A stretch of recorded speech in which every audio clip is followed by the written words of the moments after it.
Kolkata doctor rape and murder, एक त्रासदी जिसने देश को हिला दिया। खुशियों का शहर कोलकाता हाल ही में दुहक और गुस्से में डूबा हुआ था जब एक घृणित अपराध सामने आया।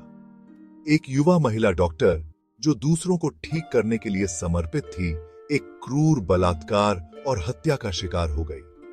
यह घटना जो एक प्रतिष्ठित चिकित्सा संस्थान में घटी ने पूरे शहर और उसके बाहर सदमे की लहरें भेज दी। इसने हमारे समाज में महिलाओं की भेद्यता की एक भयावह याद दिला दी, यहां तक कि उन जगहों पर भी जो सुरक्षित आश्रय स्थल होनी चाहिए।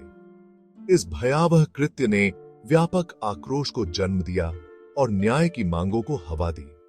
पीड़िता, आशा और उपचार का प्रतीक हिंसा के एक बेहुदा कृत्य में हमसे छीन ली गई। उनके निधन ने कोलकाता के लोगों को गहराई से झकझोर दिया,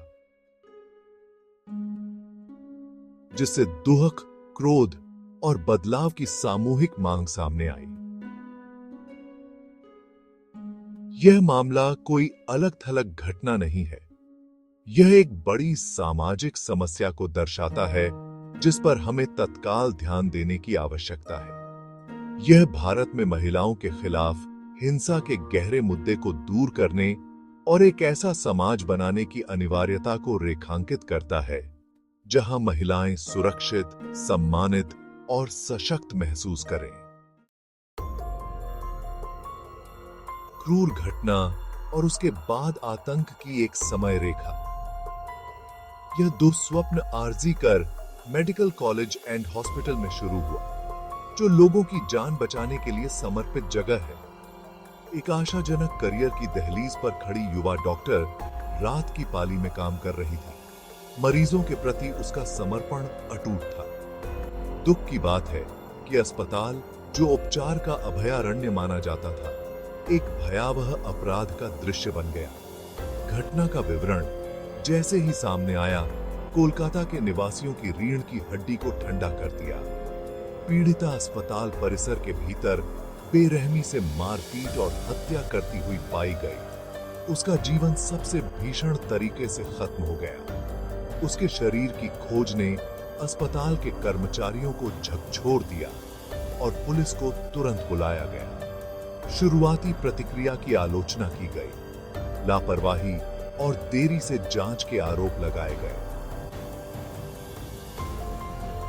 अपराधी को पकड़ने में देरी और जांच के शुरुआती चरणों में तात्कालिकता की कथित कमी ने जनता के गुस्से और अविश्वास को हवा दी। अपराध की बर्बरता, मामले की कथित रूप से गलत तरीके से की गई, ने सार्वजनिक आक्रोश को बढ़ा दिया और सामूहिक दुहक और क्रोध की भावना को हवा दी। जन आक्रोश और न्याय की मांग, बदलाव के लिए कोलकाता का सामूहिक आह्वान। जैसे ही अपराध की खबर फैली, कोलकाता में गुस्से और दुहक की लहर दौड़ गई। मृत डॉक्टर के लिए त्वरित न्याय की मांग करते हुए जीवन के सभी क्षेत्रों के नागरिक सड़कों पर उतर आए।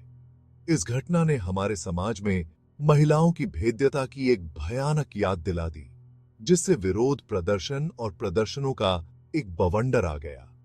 प्रदर्शनकारी अस्पताल के बाहर और शहर भर के प्रमुख स्थानों पर जमा हो गए। उनकी आवाजें न्याय की मांगों से गूंज रही थीं। वे तख्तियां और बैनर लिए हुए थे। उनके संदेश स्पष्ट थे। No more silence, justice delayed is justice denied, enough is enough. इन विरोधों का व्यापक पैमाना और तीव्रता सामूहिक क्रोध और गहरे बैठे डर को दर्शाता है, जो पूरे शहर में महिलाओं के साथ गूंजता है। सार्वजनिक आक्रोश अपराधी की गिरफ्तारी और सजा की मांग से परे चला गया। यह महिलाओं की सुरक्षा सुनिश्चित करने के लिए प्रणालीगत बदलावों का आह्वान करने वाले एक बड़े आंदोलन के रूप में विकसित हुआ। विरोध प्रदर्शन महिलाओं के खिलाफ हिंसा के व्यापक मुद्दे से जूझ रहे समाज की सामूहिक चिंताओं और कुंठाओं को व्यक्त करने का एक मंच बन गया।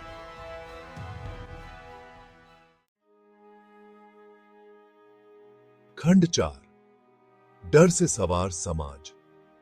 कोलकाता में महिला सुरक्षा पर मामले का प्रभाव। बर्बर घटना ने शहर के सामूहिक विवेक को झकझोर कर रख दिया, जिससे महिलाओं की सुरक्षा को लेकर बातचीत शुरू हो गई। डर और असुरक्षा ने कई महिलाओं को जकड़ लिया, जिन्होंने खुद को असुरक्षित महसूस किया। इस घटना ने घरों, कार्यस्थलों और सार्वजनिक स्थानों पर महिलाओं के सामने आने वाले दैनिक खतरों की एक कठोर याद दिला दी। इस मामले का द्रुतशीतन प्रभाव पड़ा, खासकर चिकित्सा के क्षेत्र में काम करने वाली महिलाओं पर। नर्सों, डॉक्टरों और अन्य स्वास्थ्य सेवा पेशेवरों जो अक्सर देर रात तक काम करते हैं, ने बढ़ती चिंता और भय व्यक्त किया। कई लोगों ने उत्पीड़न और हमले के अपने अनुभव साझा किए, जो उनकी सुरक्षा और भलाई के लिए निरंतर खतरे को उजागर करते हैं।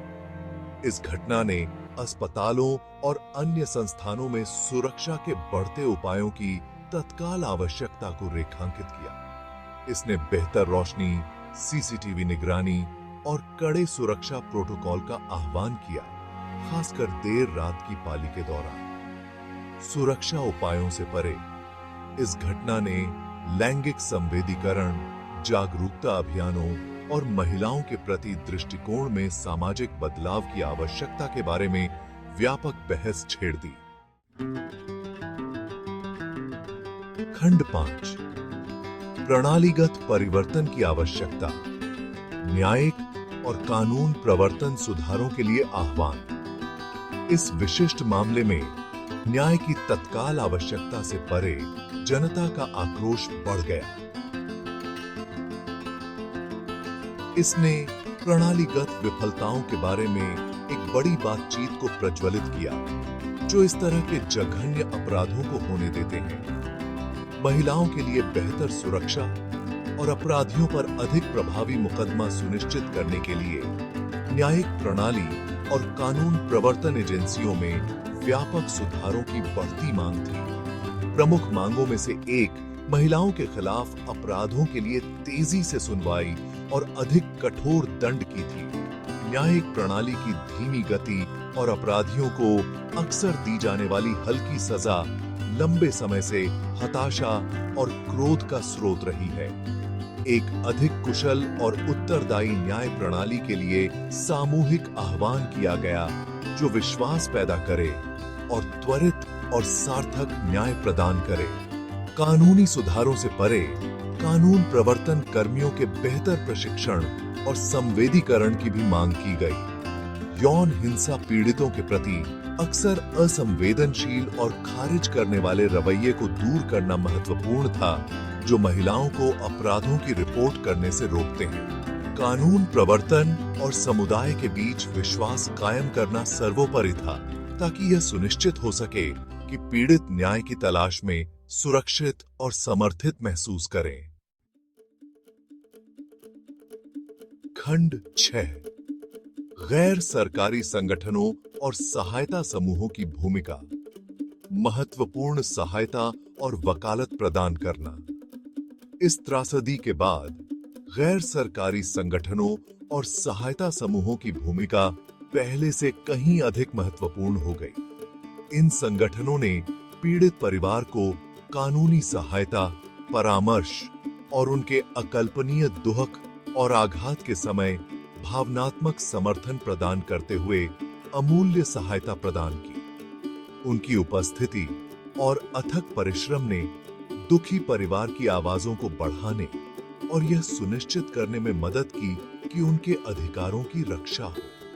व्यक्तिगत मामलों से परे गैर सरकारी संगठन और सहायता समूह यौन हिंसा के बारे में समाज को शिक्षित करने, पीड़ित को दोष देने और प्रणालीगत परिवर्तन की वकालत करने में महत्वपूर्ण भूमिका निभाते हैं। जागरूकता अभियानों, कार्यशालाओं और सामुदायिक आउटरीच कार्यक्रमों के माध्यम से वे दृष्टिकोण बदलने, लैंगिक समानता को बढ़ावा देने और महिलाओं के लिए एक सुरक्षित वातावरण बनाने का काम करते हैं।